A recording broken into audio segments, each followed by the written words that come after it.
Dadnarok presents the Loki After Show. This is Sean. And this is Chris. Hey, we're here for episode 3 of Loki. And I guess before we begin, we're Dadnarok. You always have to remind me. Not this time. There we go. We are Dadnarok. We are podcasters and vodcasters. You can check us out at dadnarok.com for links to everything that we do. But that's all I'll say for right now. What do you think about this episode? Brief comments. I mean, it wasn't my favorite. I felt like it was we answered a lot of questions, but I feel like they almost hit the pause button on a lot to introduce us to this Lady Loki, or Sylvie as we learn her name later, and more of a dynamic of Loki and Sylvie. I mean, that's pretty much all it was. I wasn't like intrigued through it all the way. I had my phone up this time, and I found myself drifting back and forth. Yeah, that's fair. It was. I felt kind of the same way. It was, this whole show kind of feels like setup for further Marvel adventures. I feel like this show is almost dedicated to set up the future of Marvel in a way. And this particular episode, it kind of sits right smack in the middle of the season. A lot of exposition, a lot of storytelling. We're getting to know Sylvie, trying to introduce some new ideas about the Time Variance Authority and whether or not they're good, bad, or indifferent. And I feel like it was just a different feeling than the first two episodes. It was a little less jokey and a little bit more just story driven. Like they were telling us the story, not really showing us, though. Yeah, it was like the first two episodes kind of felt more like a detective type story.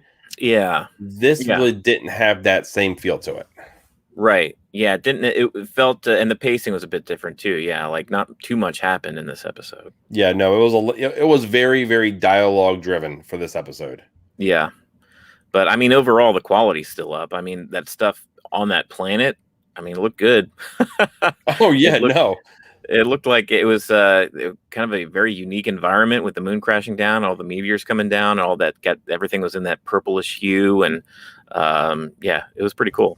Oh yeah, no, it still looked fantastic. I mean, and we're knocking it just by how it wasn't as fast as the rest of them, or wasn't that same like detective type feeling. But frankly, even right now, a not so great episode of these shows are still phenomenal. Yeah. So I mean, I don't want to be that that guy that the fandom guy is like, oh, that sucked. I don't want this anymore. Come on, give me something now. Worst this is episode still really good. Ever. Yeah, exactly. Now, I really gave it high praise last week when I said I've enjoyed this more than any other, Disney Plus episode, like show. This one here brought it back to me, like it reeled it in. For me, it reeled it in. It was way ahead of everything. That was super high praise that you gave it. So I guess that's fair to reel it back in a little bit. Yeah, no, it was way ahead of everything, and then I feel like it's brought it back within reach. Like, my Star Wars fandom is you got to be knocking out of the park to blow out like Mandalorian. I felt like the first 2 episodes did that for me. Yeah, but I mean, I did miss Owen Wilson this episode. Yeah, missed him a little bit just to play, the banter back and forth. I mean, it's one of the things that made the first 2 episodes. So I mean, there was that. So missing his character, it put a hole in the episode, which it really speaks to how great he is as that character, as Morbius. Yeah, I agree.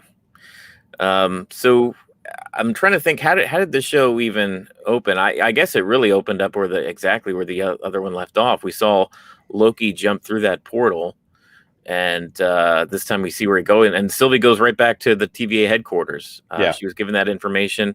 But that's actually not where we open up. It actually opens up with Sylvie and that what's her name? Was it C20? I think she was the actual other hunter. Caught her name, but it opens up with like this old timey song, like sounded like a song from the 40s or something. Playing, and they're just sitting in a restaurant drinking martinis, and she's trying to get information from her, and best friends. She's like, hold on, I don't know you, and then she keeps on pushing her harder and harder, and eventually, and that's why when we see her again, she looks like she's cracked.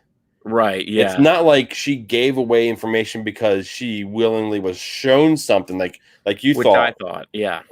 It was more it was pulled out of her, not willingly.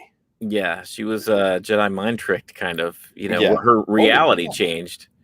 Where she thought that she was old friends with this Sylvie character.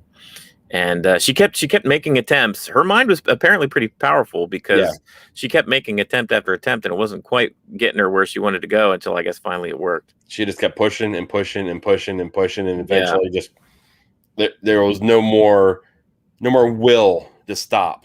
Yeah. After a certain point, you just your will just is out. And you give up. You're like that's that. Yeah, they were sitting there drinking martinis, which we'll discuss a little bit more later in the episode. The significance of that, honestly. Yes, I mean, what was your overall thought of the first episode here? Third episode. Wow, my fault. Kind of a lot of the same. I mean, just kind of a lot of, but it's necessary story because I feel like in a 6-episode arc, you're going to have a little bit of a lull in the middle where they're really kind of setting you up for the ending. Like, how are things going to play out? It's kind of information dump, This is clearly information that we need going into episode 4, 5, 6, I'm sure 6 is going to be nothing but like craziness. It's going to have to pick up because, I mean, they're, where they left off in this episode, we've got to get something. Yeah, right. Exactly. They are, and we can kind of discuss the show, not really kind of a step-by-step linear fashion like we used to. So it's most of this, or not all of this, takes place on this big planet, which we talked a little bit about. I forget the name of it though. It's like Lemius, Lemtius. I don't know. Yeah, it was like Lemnis 1. I'm like, where are we? Because it brought it up, it set it across the top of the screen. I'm like, is this a location that I should know? It felt important, didn't it? It felt like, maybe it takes place in 2077. I know that. So maybe that's something we'll see and visit again at some point. But basically the realization at the end of the episode, they're stuck here. I don't know how they're going to get out of here because they kept trying different things throughout the episode to escape this place or get enough power in this broken transporter device. Well, it was dead at first. Yeah. And then when Loki was thrown out of the train, he then broke it. So, what's funny about this show, too, is that Loki is so mischievous. I never know what's going to be a trick and what's not. Like, the whole time I was thinking, like, well, who's to say that he didn't just make the device appear broken and it was really fine the whole time? And he's really just doing all this to mess with Sylvie because he can. Because he's Loki. I mean, that still could be the case, frankly. Yeah. I mean, that may not been the real one he showed her. Right. I mean, he's got the way of transforming his own body into something else. What's to say he can't pull something out and just kind of the fireworks, for instance? How do we know that wasn't just a illusion in his hand? Yeah. So we may find out next episode that the device isn't actually broken this entire time and they just get out of there how they were trying to earlier. That would be very Loki-like, honestly. Yeah. And honestly, it would be just playing her too. Yeah, it would be smart because he could play out these events and see what her reaction would be, and kind of determine what kind of person she is, whether or not he wants to help her or not, and kind of use that as a device to make those decisions, and knowing the whole time that they're actually fine or they'll be fine. Do you think these two characters are going to make it out of the show? Do you think Loki and Sylvie will be a part of the Marvel Universe again? Maybe not in their original timeline, but or maybe even back in the original timeline. Knowing that we have a multiverse of madness coming, so eventually the breakout of Loki is that we're going to have this weird timey-wimey where everything goes multiverse again. And I think maybe there was a multiverse war at some point. Yeah, I don't know how much I should trust the TVA and the timekeepers or whatever. Yeah. As far as how good they are. But I think that part of the story was true. I think at some point there probably was a multiverse war and it was shrunk down to one timeline. And by the end of this show, it's going to go nuts again with the multiverse. And Doctor Strange is going to have to be called in to figure it out. But as far as Loki or Sylvie staying, I think they could both stay. I think Tom Hiddleston loves and relishes this role enough to where, as long as Marvel will have him, I think he'll enjoy playing it. Plus, it's a big FU to Thanos too, because when Thanos killed him in Endgame, he was like, no resurrections this time, and he breaks his neck. Sorry, Thanos. Looks like Loki got one over on you again because he's freaking Loki. You're gone, and Loki's still around. Exactly. Yeah. So that would be a big middle finger. I would love to see an actual like reunion of Thor and Loki. Can you imagine Thor's reaction? Yeah. If he physically sees him standing there. Because last time he was mourning over Loki's body on that ship after Thanos killed him. Yeah. Thor lost his father, his entire planet, with most of his civilization, and his brother, all within like the same time frame of a movie between Ragnarok and Endgame. Yeah. So for him to actually get a part of his family back, he would freak out. Yeah. And I think they're taking shortcuts with this Loki to kind of show us that he's more than just the, snarky bad guy that he was in the first Avenger or, the first Thor movie, where all he wants is the throne of Asgard. I think this, that conversation that he had, last week or the week before with Mobius is just like, well, then what? So you get the throne of Asgard, then what? Like, you're more interesting than just sitting on some throne ruling something. Like, you got to want something else, right? And I think it made Loki think about that. Well, I guess I've never thought of it that way. Never thought that far ahead. He had an end spot, but he didn't have anything beyond that end. Right. I would get bored pretty easily, probably. But this episode does take another few steps. I think the last two, where he was kind of watching those that film strip of the rest of his life, how it would have played out, did that.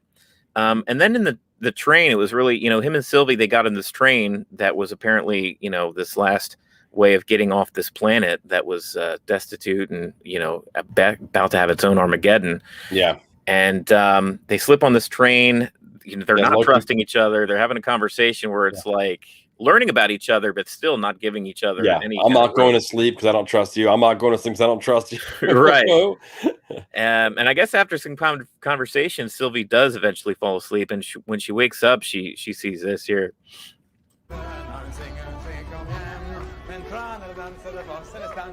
When she sings, she sings, come home. When she sings, she sings, come home. Men trying to dance to the box and the stanza. I'm singing the sing, come here. Men trying to dance to the box and the stanza. When she sings, she sings, come home. When she sings, she sings, come home. When she sings, she sings, come home. When she sings, she sings, come home. So the reason why I wanted to bring up that scene is like, when I saw Loki just like drunkenly having fun, like just genuine fun, just singing and smiling and dancing. And I was immediately reminded of the original Thor movies. Yeah. Because Thor did the same thing. They all went into battle. Thor and his little posse, they went to the Frost Giant world, and they had some battle and came back victorious. And Thor was just drinking, another, and he was done the beer and he would smash it. And Loki did that same exact thing with his glass and his drink. And I think it was more of a shortcut to show us like this Loki. This Loki is multifaceted. He's not just some bad guy. He's like, there's a reason for why he is the way he is. He's Asgardian through and through. Apparently, he's been hiding it this whole time. But he's more like his brother than he probably, wishes to think that he is. You know what I mean? So I think there's more interesting places to go with him. And you're right. I would love to see more scenes where he's reunited with Thor, especially after this adventure that Loki has. Yeah, I love the whole thing. I mean, we even kind of skipped the part on how they got onto the train. Yeah. Because when Sylvie wakes up, she's like, where's your uniform? Like, he actually changed into one of the guards that got him on the actual train, because they needed a ticket to get on the train. He can make himself look like anything, and he just went back to his TVA outfit. I don't know why. After they sat down and they were like, pounds of, I'm guessing margaritas or, right, whatever they were drinking. And Sylvie just passed out, head first on the table. I don't know if it's because of a long day or time travel's tiring or whatever it was. And Loki's just smashed. He's up there just singing the jig. Yeah. And then at the very end of your clip there, you get that guy in the back. It's very suspicious. He's like, something's not right. And then he walks and gets the guards. And, this is where most of the action takes place. Yeah. And this is where it really starts ramping up. And he throws Loki out the window. Oh, just straight up throws them out. Yeah, two guys grab him and just toss him. He sees it coming too, because he's like, "Uh-oh." Then Sylvie's like, "Oh," she said whatever the device is. She knows, and she's like, "Oh, I gotta go out the window too." Right. She dives out there after him, and they're off the train, and it's gone within like a second. Yeah, there's no catching up to it. Yeah, so that was kind of an interesting set of scenes there. I like that quite a bit. So Sylvie, we learn a ton about her in this episode. Yeah. We didn't really know anything about her last episode, just that she was some kind of Loki-esque kind of variant, maybe Loki, maybe not. But I guess this episode we kind of get confirmation that she is some other universe's Loki. She talks about her backstory, and she seems to have like a different power set than our Loki does. What do you think about her story? Do you think she was kind of painted as the bad guy, of course, like the adversary to the TVA? What ratio do you think Sylvie versus the TVA? Like, who's the bad guy? And is there a bad guy, good guy? And if so, which one? Or is it just kind of like it's not quite that simple? Okay, so I'm going to pull a card. I think they're playing a card from their other shows. Okay. It's way too early to reveal who is the true bad guy in the series.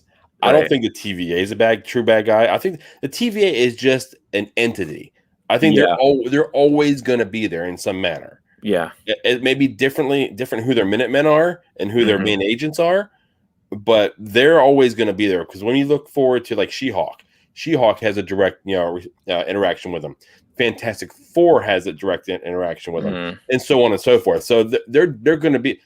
I've seen speculation that the TVA is going to be how they bring Deadpool into the actual MCU. Oh, because God, how funny! Yeah, because Cable is a time traveler. He is, and he did a bunch of time traveling stuff in Deadpool too. That's right. So Cable, and then actually Deadpool winds up in the TVA trying to get and kill Cable in the actual null zone where the TVA is. Wouldn't that be great? Just a scene with Owen Wilson's Mobius and Ryan Reynolds' Deadpool just going back and forth with each other. Exactly. Yeah. So they can't just make the TVA something they're going to sweep under the rug and be gone with. Right. That is the avenue. They're bringing all these other franchises together, and it's brilliant on how they're doing it. But when it comes to like Sylvie being a bad guy, no, I don't think she's a bad guy at all. I think that she's Loki. She is an anti-hero. She's not good nor bad. I think all variations of Loki at heart are the exact same person. Yeah, that's fair. Yeah. So I don't know who this, villain's going to be. And they may, we're halfway through the season. So we're getting to the point now where they're going to have to go ahead and show their hand. Mm-hmm. So, what is it? Kang the Destroyer or something like that? Kang the Conqueror. Conqueror. I think he's another one that operates like within what the TVA does. Yeah. So I think he may be it. It's just me speculating. Right. But yeah, I think everyone to this point that we have seen is neither good nor bad. I am just like thrilled with the possibilities because we're really heading into the big cosmic realm of the Marvel universe, which is so head trippy, and they're really just going for it full steam ahead with the MCU.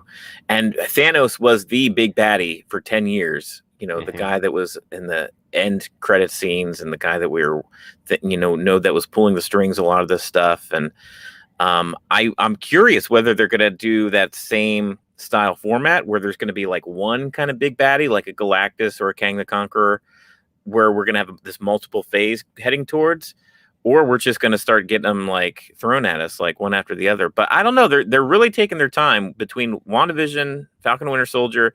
They haven't given us who that big baddie is going to be in the next phase. We're going to see it within Eternals.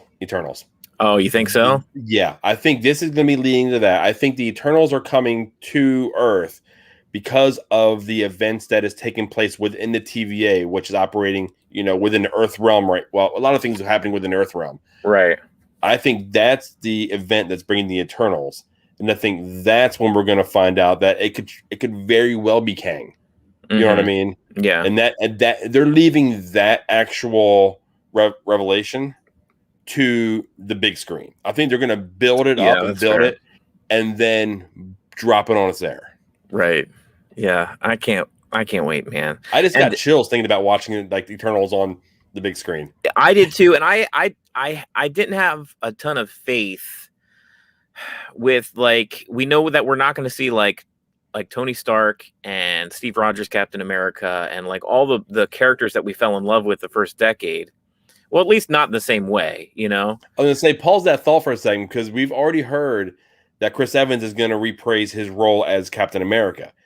Now, he could do it. This is where they've got to be very, very careful. Yeah. Because if they start messing too much with the timeline, and people can get lost, people can lose interest, people is completely confused and not know what's going on. Yeah.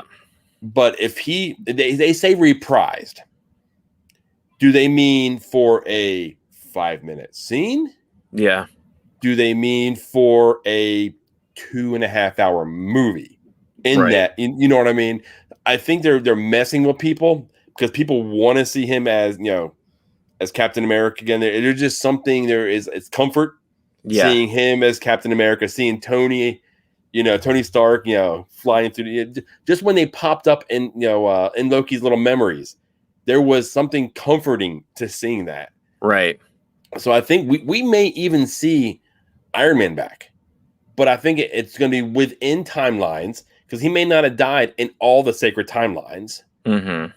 You know what I mean? So they're going to be messing with people, and you seriously have to pay attention, or I think you're going to get lost and left behind. Yeah, I think you're right. I mean, we may see scenes of that. I don't know if we're going to get, you know, where Robert Downey Jr. is back for another 3 movies as Tony Stark. I don't think 3 movies, but they hid Baby Yoda from us, and we never knew what was happening. Well, I mean, even just like RDJ's like doing his different things now. He's kind of aged out of the role, but I was just going to say we're kind of like, you know, we fell in love with these characters and the Avengers that like this first decade of Marvel movies. And I wasn't sure if the second decade of Marvel movies could be as beloved and as big and as cool and as loved.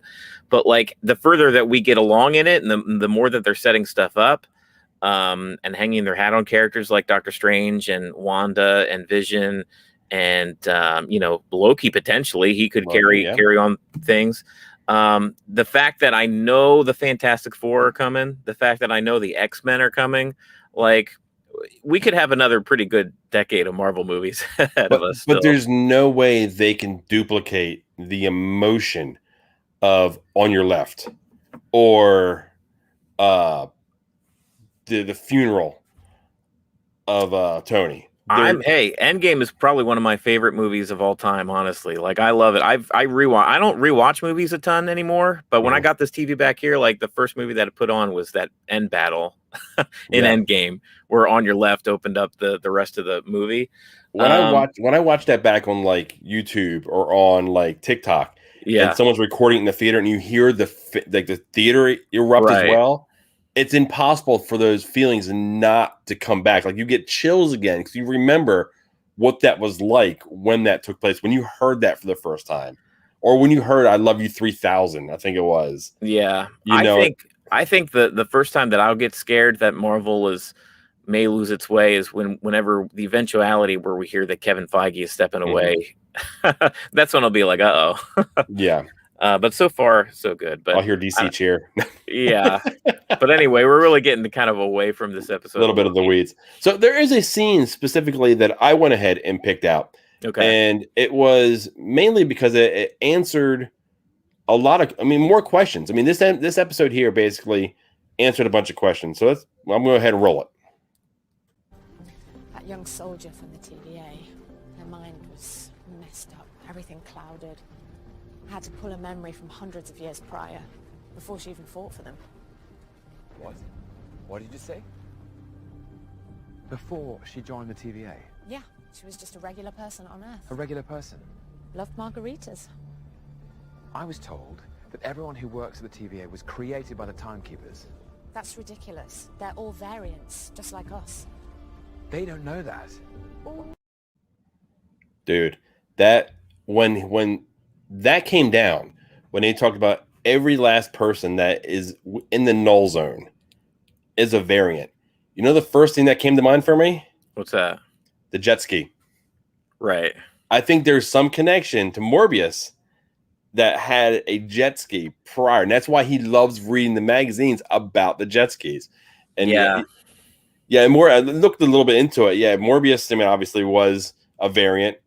His mind was wiped by the TVA to go ahead and become like their head type of detective type person. So, I mean, going back to one guy, was it? I don't know what a fish is. Right. You know, you have all these people in there that have no clue that they are just like Loki. Yeah. And all these variants that they're hunting, they're technically the exact same thing.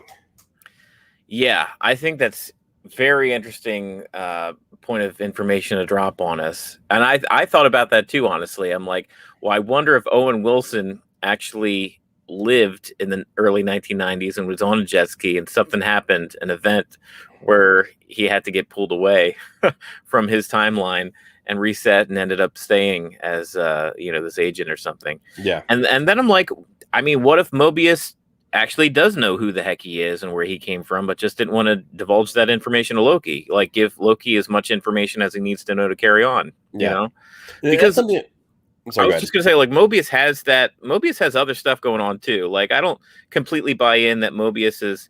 We kind of already mentioned it. Like, you know, what are Mobius's intentions? Would he just throw Loki away at a moment's notice just because it would serve his goals? You know? Yeah. Now I like how, like, you can go ahead and you can like search online. You can find out exactly your Morbius's background, the TVA, and the one thing they've done really good, or really well, I should say, is they don't use the comics as like concrete. They don't stick directly to it. Yeah. So just because what they've done in the past with Morbius, meaning his mind was wiped, doesn't mean that's exactly how they're going to play it out in this form. Yeah. Yeah, and sometimes they're an amalgamation of different characters that they just kind of turn into one character. Or sometimes, it's brand new, fresh takes altogether. So that's what, you're right. That's what keeps the Marvel Cinematic Universe interesting, is that they know how to like mess with it and fine tune it just enough to enough people. Some people get irritated with that. Like, this is how it's supposed to happen. Yeah. But I'm like, I like how I can't go online and basically figure out the full, how the series is going to end. Yeah, exactly. Because it's basically, if you look at these series, these 6 episodes, you can look at it as a new comic run. They reboot comics all the time. Right.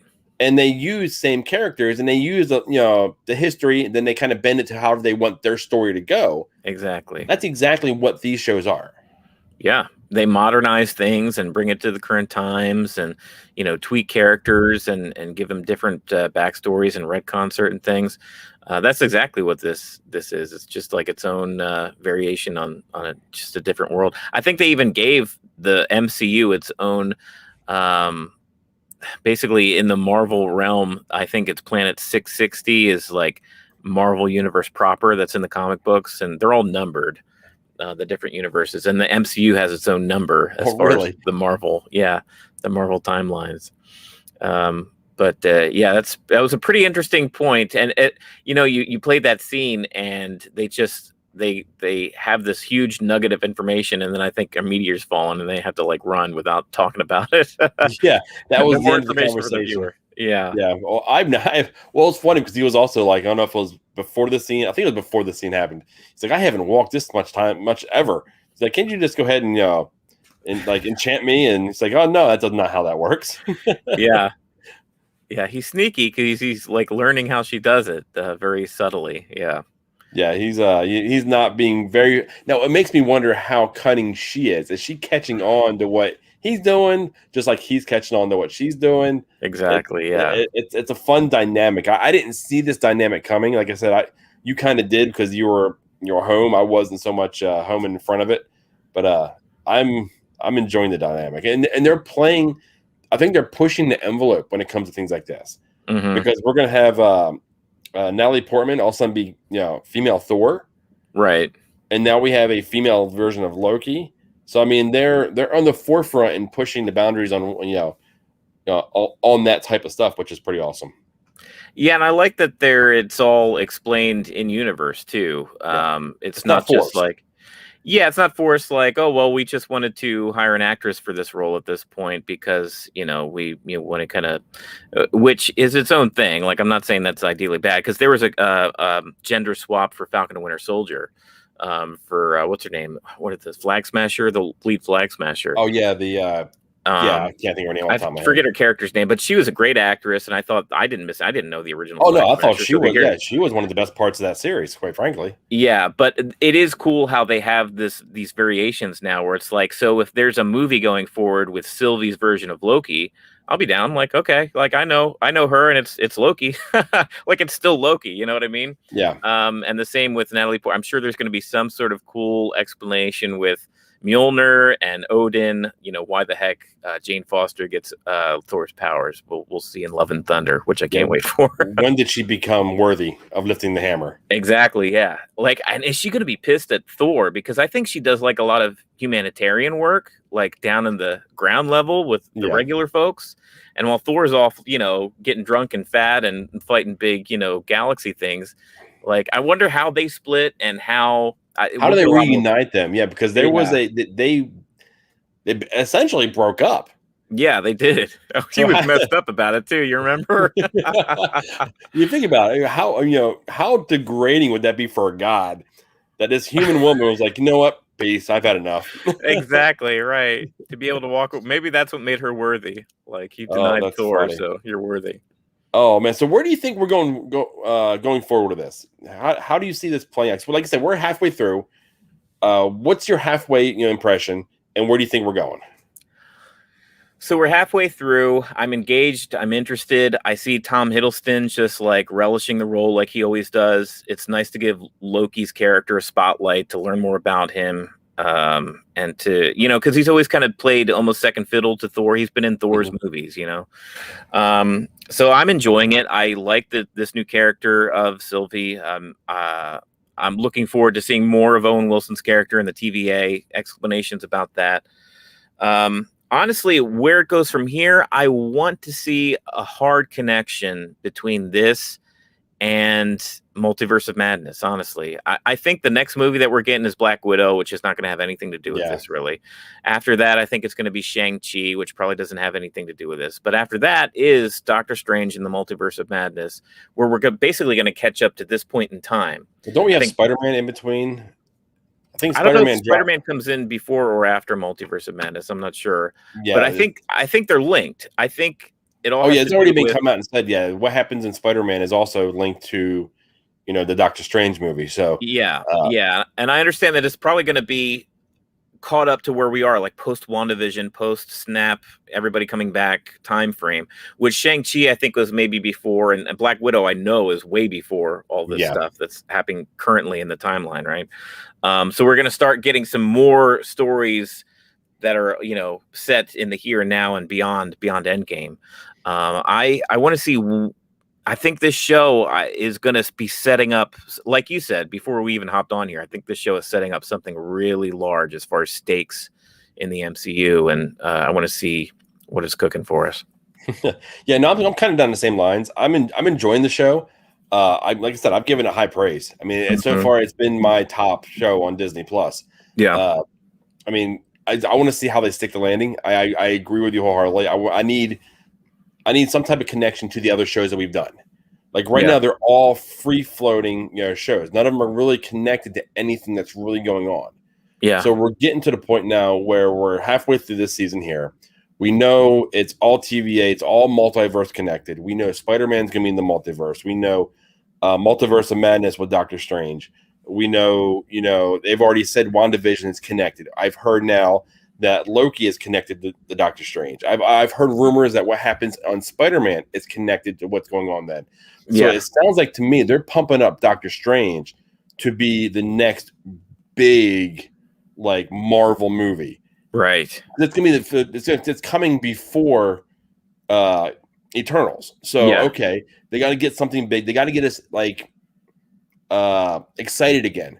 Because, right. yeah, okay, we do have Shang-Chi, but no one knows anything about Shang-Chi. And I agree with you. I think that's going to happen before the blip. Yeah. Most of everything that's going to happen is going to be happening before. We're going to have Hawkeye, which I'm looking forward to Hawkeye, too. I'm not sure exactly when Hawkeye is going to drop. I think it's going to have a different feel, which is awesome. I like how all these shows kind of have a different feel to them. Yeah. But they all feel connected within the same universe. Yeah, not everything has to be universe-ending stakes. You know, sometimes just personal stories between characters is all you need. A pump. Yeah, exactly. Yeah. So and Marvel can do both. You know, that's what makes them so good. Yeah. So I mean, I'm excited to see where we're going forward. I was so burnt out by the Endgame happened, and it just this has revived my okay, let's keep going. I want to see more. Right. I haven't been disappointed in really any. I don't really intend on going and seeing Black Widow in the theater. I may catch it later. I mean, it's one of those kind of on the fence about anyway. Because like you said, both. We've talked about that before. Like, we already know the end of Black Widow's story, so do we really need to go back? I mean, but do we? True. But really, do we? Because I mean, I think both her and what's her name from Guardians? Gamora. They're both trapped within the Soul Stone. Right. So what if now we know there's many? I mean, just open the drawer. There's a ton of them. Yeah. What if one of these are broken? What if in the Thor and Love and Thunder, boom, and it shatters it somehow. Yeah. And it releases anyone that's within that stone. I mean, it's hard to say. Crazy. From a storytelling point of view, when you do that kind of thing too much, then there's no more stakes anymore, and people that die can just come back, and you start to lose the audience a little bit when the dead characters don't stay dead and their sacrifices and stuff don't mean as much. I mean, yeah, I can feel that. So, that's tough to say. They could write anything they want and bring any character they want back, honestly. But I think you have to do that really sparingly without losing people. But you're right. I mean, anything could happen. Yeah. So, I mean, I'm just excited. I'm pumped for it. Like I said, I want to see some connections. I want to see us back post blip. Yeah, me too. I want to get back in that time because that time to me has been the most intriguing. Yeah. That was some of the most interesting stuff about Falcon and Winter Soldier is learning about what the world is like post blip. Yeah. Just for the everyday man, the ground level folks. And who knows, maybe we'll see Captain Steve Rogers actually on the moon at some point. Okay, man. So I think we did a good job there. Who are we again? Where can they find us? What do we do? We are Dadnarok. You can find us at dadnarok.com. Find out everything we do. We do an audio podcast on Spotify, Apple Podcasts, Google Podcasts, etc. Everywhere you listen to podcasts, we're on there. We also have our vodcast series on YouTube and Twitch and Twitter called Dadnarok High Voltage, where we're on there and we kind of just talk about whatever, a lot of family stuff, a lot of pop culture stuff too, beyond Marvel and Disney Plus. And then, of course, we have our after show series. So far, it's been all Disney Plus because honestly, they've had the biggest, coolest, most relevant content the last few months between Mandalorian, WandaVision, Falcon Winter Soldier, and now Loki. We're doing that tentatively every Wednesday. I know we were a day late this time, but we're scheduled every Wednesday on those. And for more information, head to dadnarok.com. Okay, yeah, guys. And if you're not watching us over on YouTube, go to YouTube, hit that subscribe button, hit that bell. Every subscription, goes a long way for us. Every little bit you watch us. Make sure you drop a comment. And if you like the show, let us know. If there's something that we missed about this specific episode we were talking about, let us know there as well. We go ahead and I respond to everyone I possibly can. Yeah. And quite frankly, there's not a whole lot, so it's easy for me to respond right now. So let's make it difficult on me. Help us defeat that dreaded YouTube algorithm, man. And subscribe and comment. Do all that engagement. There we go. Well, guys, I think right now it's a good time for us to go ahead and say, let's just keep it cheesy. See ya.